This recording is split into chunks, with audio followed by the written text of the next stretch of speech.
This episode is sponsored by Paired. I'll talk more about that later in the video. Did you know we have a Discord community through Patreon? When you support the work we do on How to ADHD, you get access to a global supportive community and other Patreon perks. If you'd like to join us, go to patreon.com/howtoadhd. Hello, Brains? Well, I mean, that's your line. Would you like to join me? Oh, probably. Okay. 1, 2.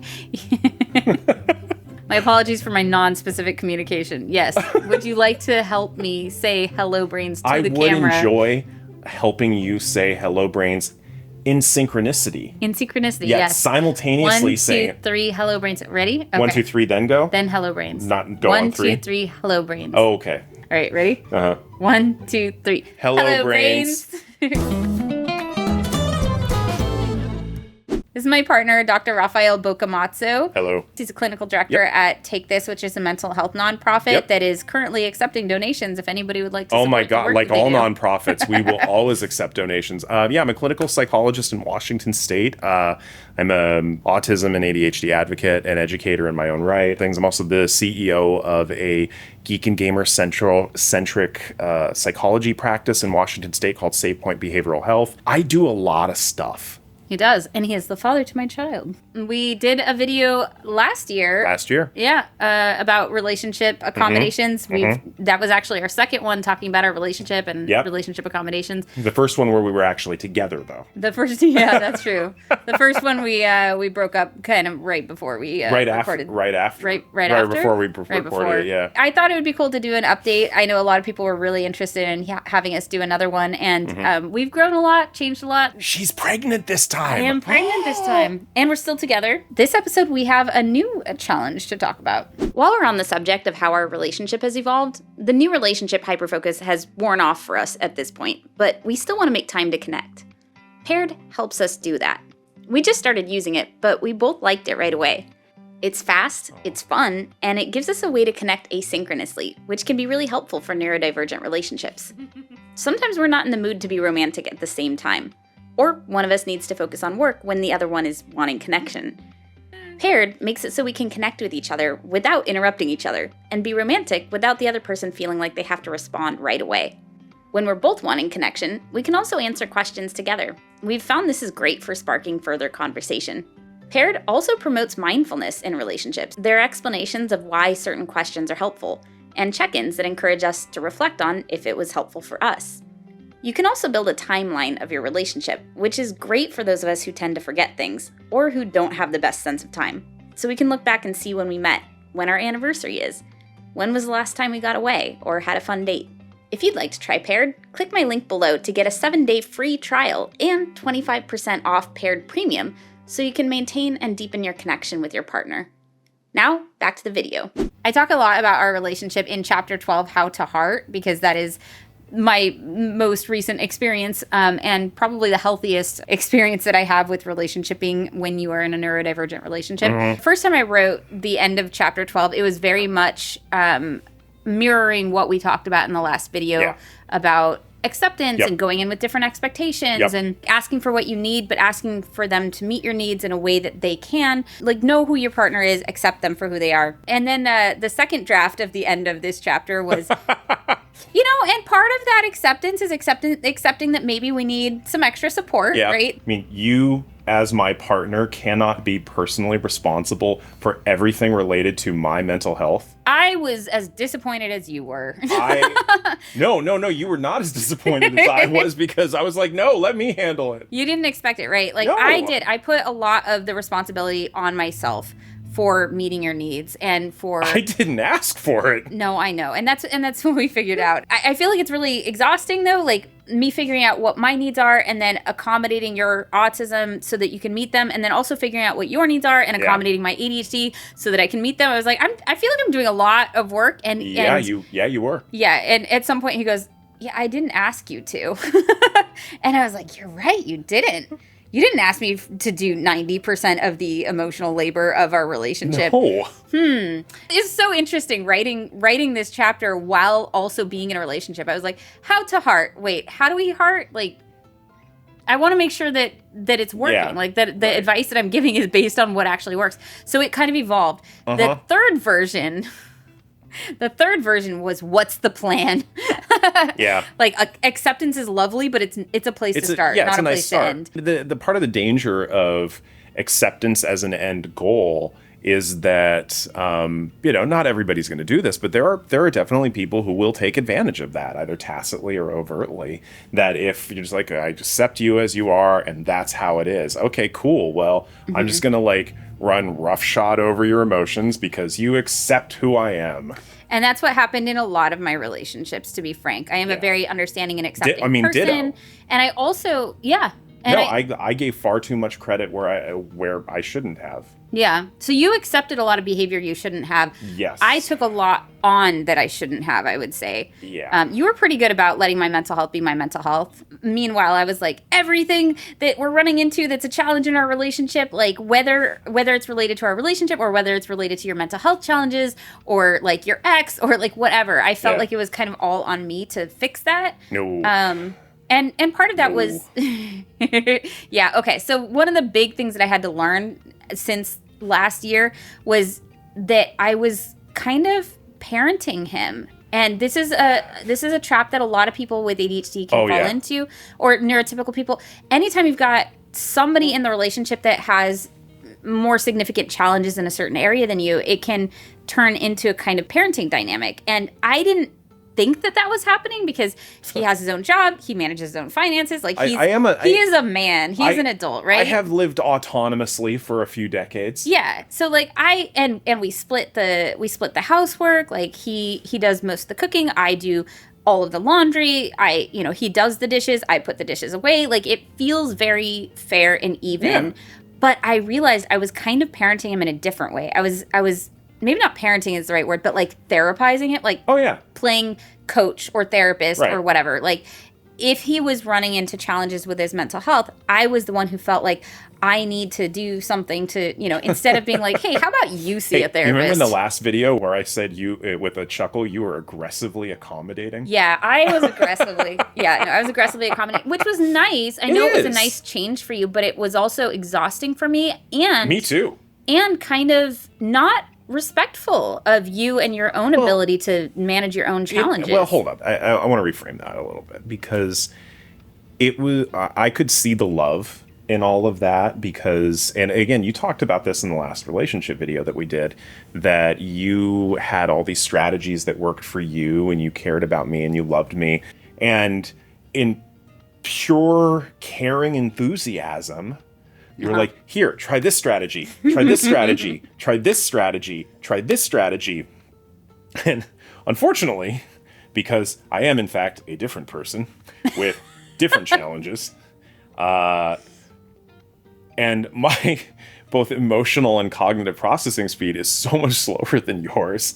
I think we said this in the last video as well. You are the accelerator. I am the brakes. Yes. By the time I would just sit there like a log thinking about the tool you suggested for me, and a week later I'm just like, okay, cool, awesome, I think I can try this. You are ready with 2 more tools. I'm like, well, clearly that didn't work. What about this? Let's try this.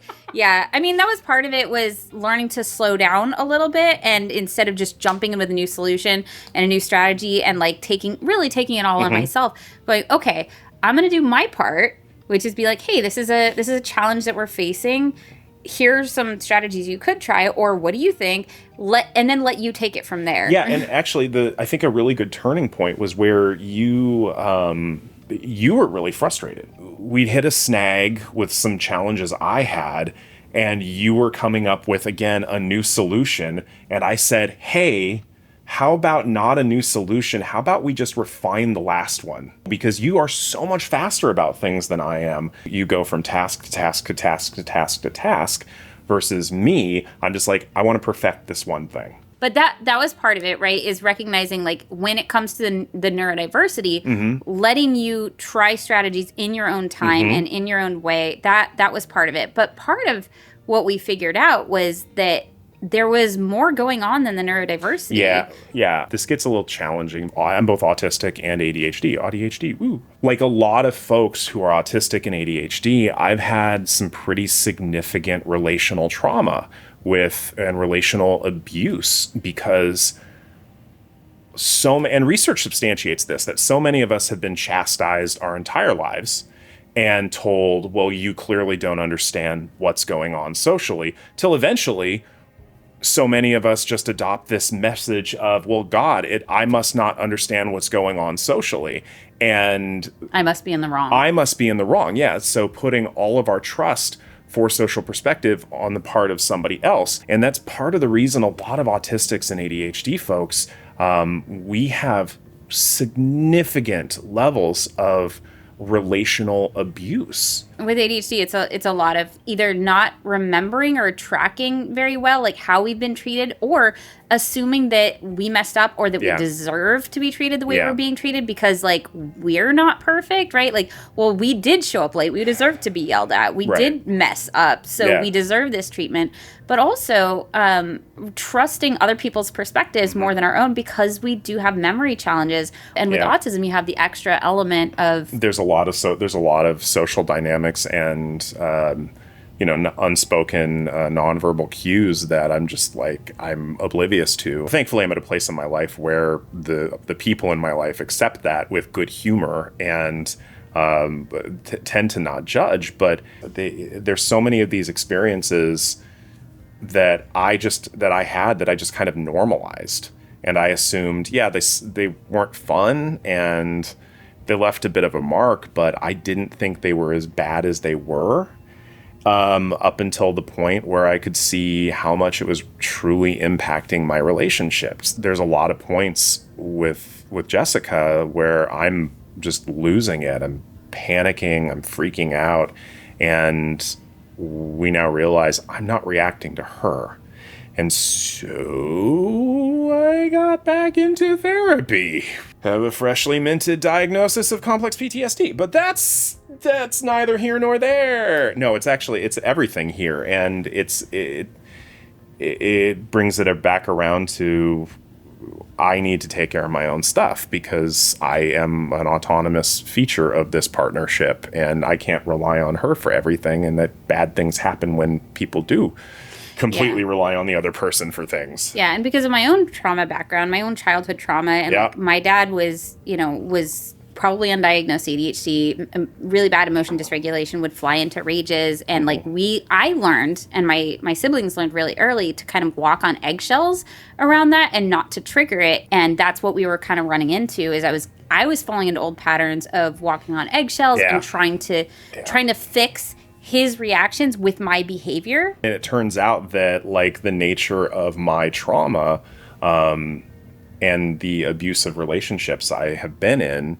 I assumed it was my fault. It became this feedback loop of, she's trying to fix it, I assume I'm a burden, so now I'm more activated, and trauma triggers kick in, and then of course you get more activated. Yeah, and that's another pattern, right? Like, so one pattern in these neurodivergent relationships is the parenting dynamic, or one person kind of trying to caretake for the other, but the other dynamic is that you're repeating patterons, and sometimes you find people. When you've both experienced trauma, you find each other. And a lot of the trauma that I experienced, he was triggering, and like I was definitely triggering his trauma. Yeah. And I have been in trauma therapy since my mom died. And I went to... It's been about 10 years since I've been in trauma therapy. Right. And so I healed a lot of that trauma, and I was in a much better, much more stable place. Mm-hmm. But he hadn't really dealt with his yet. And so at some point, I kind of put my foot down, and I was like, I cannot be responsible for your mental health, and your mental health is impacting our relationship. And he was like, he said the thing about, well, I didn't ask you to. And I was like, cool, but what am I supposed to do? Because this is impacting us. And so if you're not doing anything about it, I feel like I need to. Him going back to therapy allowed me to take my hands off the wheel a little bit, because I'm like, cool, he's got this. It's not that my trauma my history of trauma hasn't been addressed. I have been in trauma therapy before.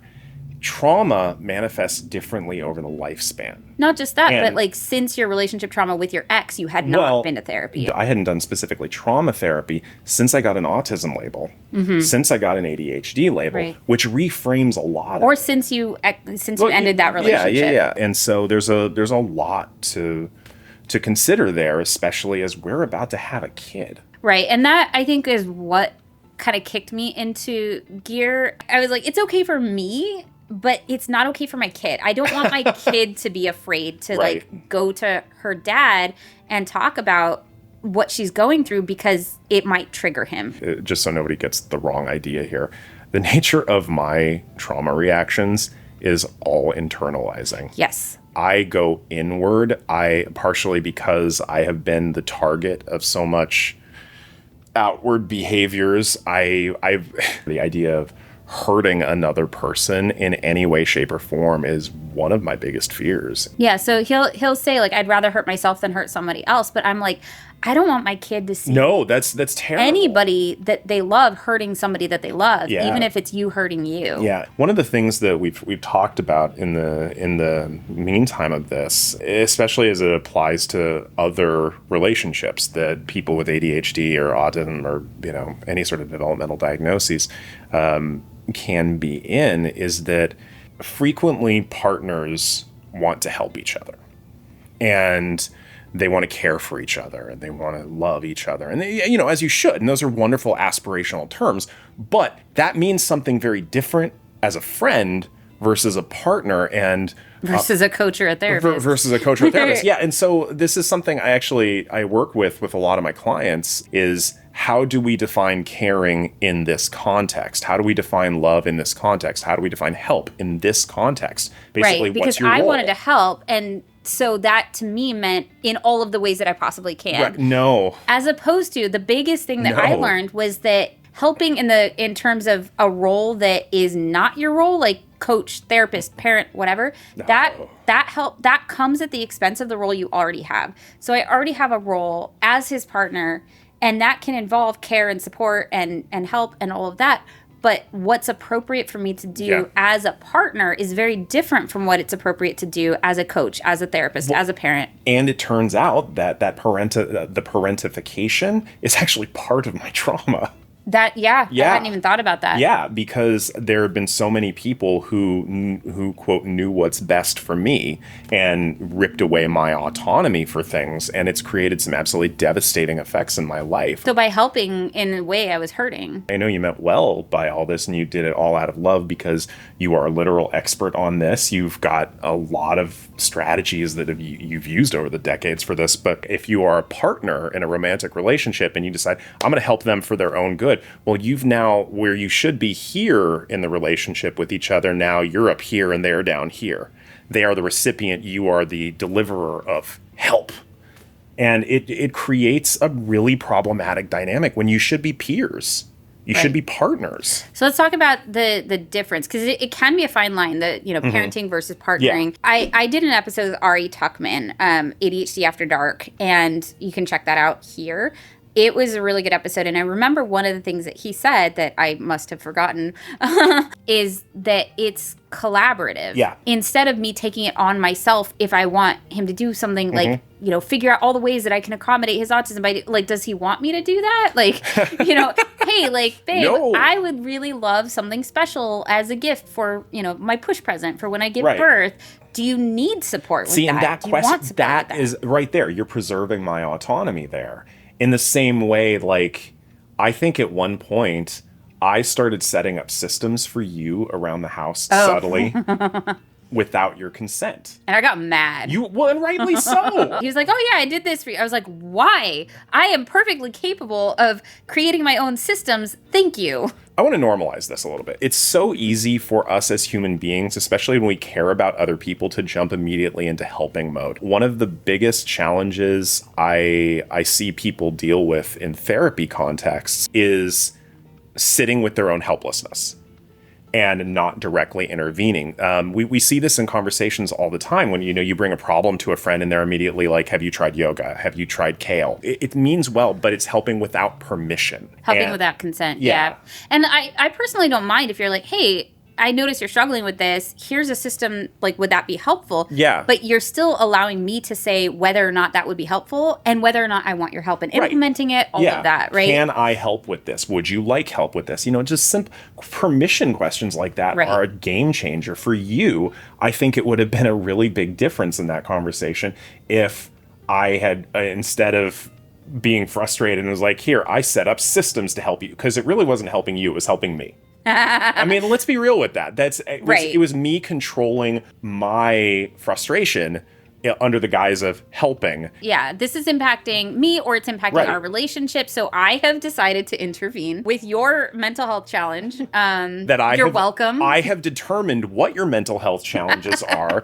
And because I see them, I haven't asked you about your experiences there, but I know best. Yeah, and I have to be careful. In some ways, I'm like, what would be helpful? And he's like, I don't know. And I'm like, I do. I know what could be helpful. This is what I do for a living. Well, and this is... So it's a little bit hard when you do have more experience or more expertise with something. He was much later to being diagnosed. I just realized you said that to a psychologist. But how much were you taught about ADHD? Relatively little, if I'm being really honest. But there's something that you said, and this is a really important thing. The house looks different when you live inside of it. And, you know, if you think about what you can see about a loved one's behavior and the impact, that's very different than their perception. And at the same time, they also have a view that you don't have. And so they can see the nuts and bolts of it, whereas you see the outward manifestations. Going back for a second to what we were talking about in terms of it, you know, you're creating systems, really, you know, it's to help the other person, but really it's to benefit you. No, if I'm honest, it was for me. And that does happen a lot. And so I think that's why, like, what I ended up with in this is what's the plan? Right. Because there were things that were impacting me, and there were things that were hurting the relationship that I was like, these things do need to be addressed. I get that I'm not the person to address them, but we need a plan. Right.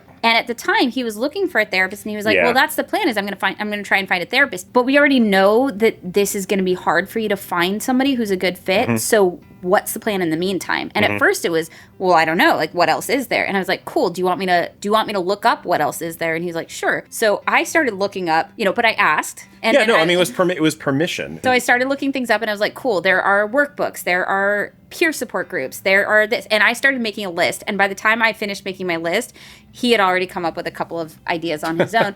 and then he did them. Which is often how it works. If leave me to my own devices with enough time to think, and I will come up with a solution. But it's often, I don't know at first. But it had to be a what's the plan? Because I did get to the point where I was like, I need something to be addressed here because it was impacting us. And so I talk about this in the book. Acceptance is lovely, but it's a place to start, not a place to end, because it is naive to think that these things won't impact your relationship, because they do. ADHD has an impact. Autism has an impact. Alexithymia has an impact. Trauma has an impact. All of these things impact a relationship. You know, it's naive to think that you can solve it with just love. No, that's actually how I got steamrolled so many times.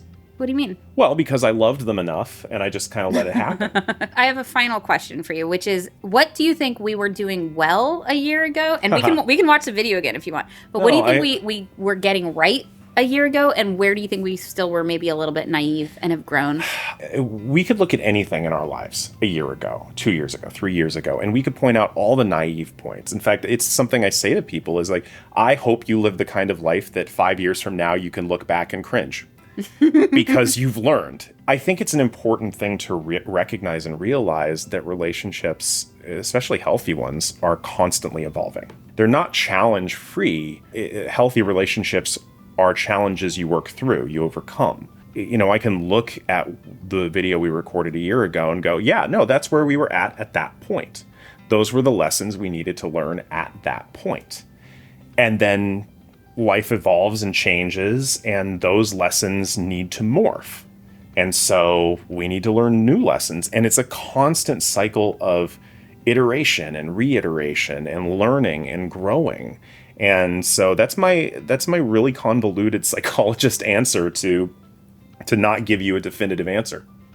Yeah, that was a really impressive dodge, actually. No, it's not even a dodge. I really, truly mean it. I'm just like, I can't look at that and say, within the framework of that time, we needed to do something better. Because of course we did. Time evolved. But is there anything that we were doing for each other then that you're glad that we still do? Of course. I mean, as you put it, acceptance is a foundation. You know, I've been in... Go watch the video. That was an inside joke. Acceptance really is a foundation. I've been in a lot of relationships that whether it's work relationships, romantic relationships, friendships, where there was an expected level of normalcy that I couldn't give because I'm literally disabled around certain things. Right. And despite my efforts, which often made things more weird because I was like, I want to do this, but now I'm anxious about doing this, but I can't do this. Acceptance as a foundation gives me the safety to try. And I'd like to think it's reciprocal. That if I were super judgy over, but sorry, I'm getting distracted because is she keeps kicking? kicking me. Yeah. You feel? Of course I do. Are you kidding me? Pregnancy break. Did you feel it? Of course. I didn't feel that one. No, it was right here. That one was for you, apparently. Yeah, darn right it was. Hello. Oh my God. I'm so excited. Oh, that's our baby. Oh my God, that's so cool. Yeah. But what was I saying? I don't remember. I got real distracted. So I got real excited there for a second. No, you were asking. Foundations. Yeah. Acceptance is a really nice foundation for things because it can give people the freedom to try and do things until we find a solution that actually works. It's another thing to give them space, and then it's another thing entirely to watch what they do with that space. I think there's a huge difference between last year's video and this year's. Even in your mannerisms, I think there was a lot of like almost apologizing for existing, and now almost. I mean, okay, a lot of apologizing for existing, and I was accepting, and I was saying, hey, it's okay to take up space, but I don't think you were quite at the point where you felt like you could be an equal in a relationship. No. And that was a big that was actually a really big discovery, is how much I didn't see myself as your equal. And this is the trauma again, that I basically go to this mentality of I'm a piece of garbage. I'm worthless. I am lucky that anybody cares. And that all of that has to do with the messages I'd received over and over and over and over again from a lot of different people and the way they treated me. Like I clearly a piece of garbage who can't handle things without them. So I guess I need to go with what they said, that's an experience a lot of autistic folks have. So where are you at now? Because I know it's not like, and all sunshines and roses and now everything's better, like, right? But like, where are you at on that journey now? I mean, especially not sunshine and roses, given our personality differences. She is rainbows and unicorns, and I'm just over here going grumble. But do you feel like you're more comfortable taking up space? A little bit. It's an ongoing challenge. Part of that is just it's unlearning 4 decades of messages that I received over and over and over and over again from a lot of different places. Being able to say that just because I do things differently doesn't mean that I'm worthless. To be able to say, hey, here's what I contribute to a relationship that I bring. He asked me the other day, like, what I value about him, and I was like, you make me feel safe, and you make me laugh. And I gave him a whole list, and he clung to those two. He's like, I make you safe, and I make you laugh. Yeah. And just practicing those internal scripts, because for so long you had so many others. I couldn't say anything I brought to the relationship that was of value. Yeah. Because you're beautiful, you're brilliant, you are capable in so many. You're kind, you're forgiving, and so forgiving. For the longest time, I couldn't see what I brought to things, and it's a big shift to be able to say, no, I have some value. Yeah, and to be able to hear it, because I've been telling you for years how amazing you are, but your brain somehow twists it. Or you don't hear it at all. We were both in a healthier place then than we had been. And I think we're both in a healthier place now than we were. Yeah, and I hope it continues in that trend. Yeah. That video was also even so much more about my struggles. We've been talking a lot about your struggles this episode too, though. Different reaction. Hey. I didn't mean that to be as cheesy. No, that's this is how she talks at home too, and it's just as cheesy there, and I love her. I love you. Aww. Thank you to my brain advocates and all my Patreon brains for so many reasons, but one is that we can do videos like this where we talk about things that are meaningful to us, meaningful to this community. Your donations are what made me feel confident enough to become a mother, because I know that I have a reliable source of income, and that's very helpful. So thank you for that. If you like the relationship videos, we'll have a playlist that we can link to in the description below. Also, I have a book. Oh my God, there's a book there. There's a book. Chapter 12 is How to Heart. I talk a lot about our relationship in that chapter. Do I get likeness rights? Do you get likeness? Like if you want to read more about our relationship and how we figured out what the plan is, that is chapter 12 of How to ADHD. It is available now everywhere books are sold. It's brilliant. The whole book is amazing. I'm hashtag biased but not wrong. Yeah. Thank you for letting me talk about you in the book. I know that was very vulnerable. Likeness rights. So that's all I'm saying. Like, subscribe, click all the things, and I will see you next video. 1, 2, 3. Bye, brains.